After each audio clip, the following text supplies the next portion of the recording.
Mahalnya harga beras membuat warga menyerbu penjualan dan memborong beras murah dalam gerakan pangan murah yang digelar pemerintah Kabupaten Batubara.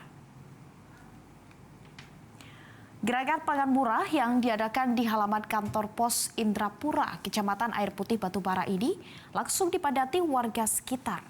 Mereka membeli sejumlah bahan pangan yang dijual di bawah harga pasar seperti beras, gula pasir, dan minyak goreng.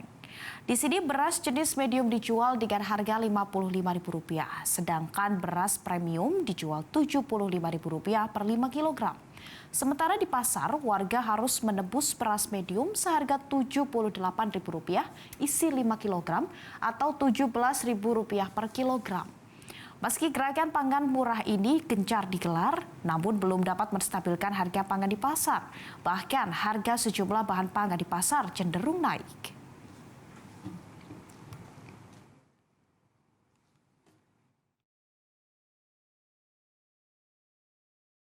Jelajahi cara baru mendapatkan informasi. Download Metro TV Extend sekarang.